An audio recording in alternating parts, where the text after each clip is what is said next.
Transformers Revenge of the Fallen really does have to be the single most mind-boggling, franchise-murdering, intelligence-insulting ass shit ever slapped together for a quick $800 million. This is the worst movie I have ever seen in my life. And this is coming from someone who has seen The Last Airbender and Attack of the Clones. There are 5 people I blame for this absolute monstrosity of a film. The first is Michael Bay, the next 3 are the writers, and the last is Steven Spielberg. But before I get into that, my reasons for hating Michael Bay's direction are pretty self-explanatory.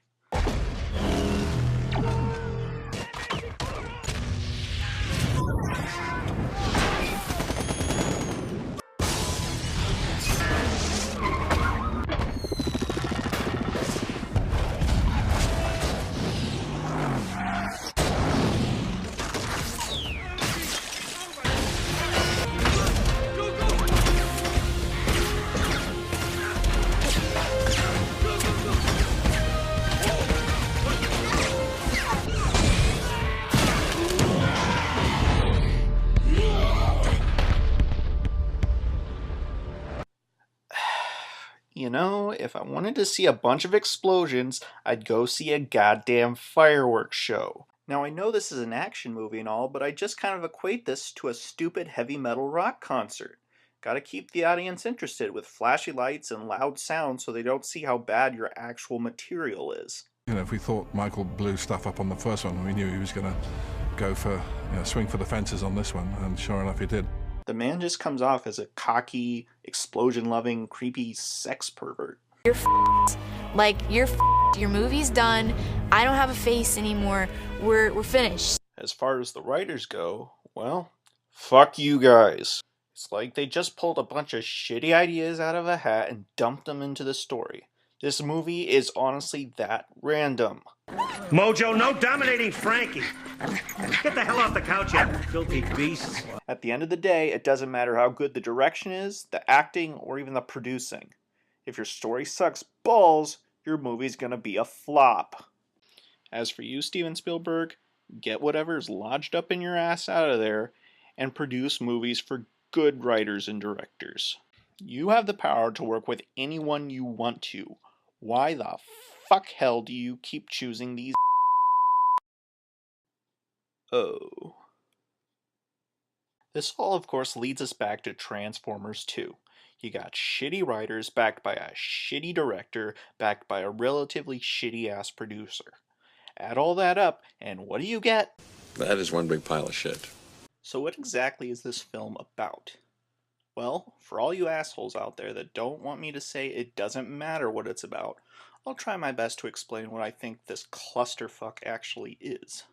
Okay, so it's been 2 years since the events of the first film, and the Autobots have now teamed up with the humans to hunt down the remaining Decepticons who are hiding all over the world.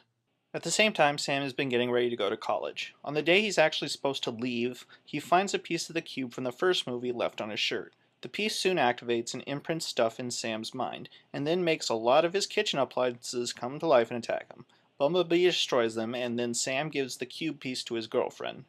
We then find out there is only one other piece of the cube left on Earth, and it's in a secure military base, but it is soon stolen by the Decepticons. The Decepticons then use the cube splint to reactivate Megatron, who's at the bottom of the ocean. He gets up and flies off to Mars, where he talks to his master named the Fallen, who tells him where the information from the cube is now. So Sam goes to college, and after some stuff happens, Sam, his girlfriend, and Sam's new roommate end up in an old warehouse where Megatron is. He begins to extract the information from Sam's head, but right before they kill him, the Autobots stop them and they all escape. However, as they make their escape, Sam and Optimus are soon attacked in the forest, and eventually Optimus gets killed. Sam escapes and uses his piece of the cube to activate an old Transformer who helps him and his friends get to Egypt, where there is another source of energy that can reactivate Optimus. They find the energy, and then Sam has a guy call the military and tells him to bring Optimus to the desert so he can reactivate him. The military brings Optimus to Egypt, and Sam eventually revives him. Optimus then kills the Fallen, who was attempting to destroy the sun, and saves the day. I rise. You Now, I just said that without dropping one bit of sarcasm. Mostly because I didn't have to. I'm serious, the story is really that stupid. Now, you might be thinking that I'm not being fair by not talking about all the details I skipped over. Well, the thing is, all that stuff I didn't mention doesn't matter. You could drop them from the film, and the film itself is, for the most part, unchanged. Take the stuff with this asshole, for example. If you took this irrelevant character out of the story, what would be different about the story? They could have just as well talked to this guy when the matter of the cube came up, and the military guys would have still taken Optimus to Egypt anyway. Well, okay, this scene here was necessary. Okay, I want you to listen very carefully and memorize everything that I say. Each shooter has a GPS tracker so he can be found by search and rescue. Right next to that's a fabric webbing called the bridle, which holds the pin that keeps the main container closed. Okay, are you listening? I can't hear what you're saying. Because, you know, we've never seen a scene like this before. Okay, break on! Cut back as you hit the wall! There's a screaming bottom gate, so watch out! Remember, rinse it, roll it, and punch it! But this guy is just one example of the large amounts of unnecessary fat that this film is comprised of. And if you still are not sure on the matter, think about this. Other than Sam, Optimus, Megatron, Bumblebee, and maybe the Fallen, which I'll talk about later, what other characters matter? They have nothing to contribute to the story, so just remove them and the story would not be really any different. Really, what would be different if Sam kept the shard? What would be different if this guy didn't go with Sam? What would be different if this guy didn't wear these tight whites and wave the stupid thing around? And so on and so forth. Mojo, no dominating Frankie.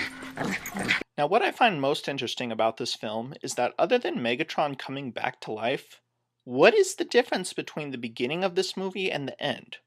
All the major characters are still alive, and since they have not been developed as characters, my question is, did this entire movie even matter? If everything is the same at the end of this film as it was at the end of the last film, with the exception of Megatron, why did we need to watch this? This movie doesn't tell us anything.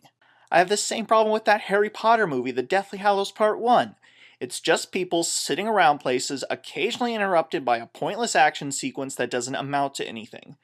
And overall, other than them destroying the one Horcrux, nothing happens. You could literally skip from Half-Blood Prince to Deathly Hallows Part 2, and you really wouldn't have missed anything. At the very least, this film did have some character in it, though. So could you skip from Transformers 1 to 3 without watching 2? I don't know. Sure, why not? Go ahead. It's the most kick-ass action movie ever made. Anybody that enjoyed the last one will definitely enjoy this one. You know, you probably shouldn't have said that until you saw the goddamn movie.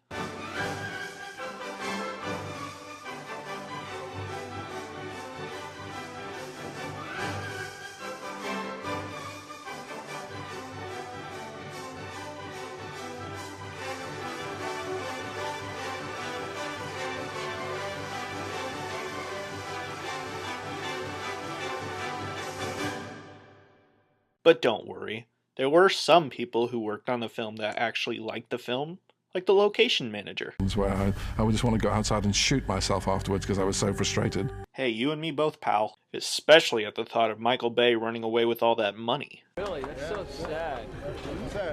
But you know what? Yeah, screw you. Let's go.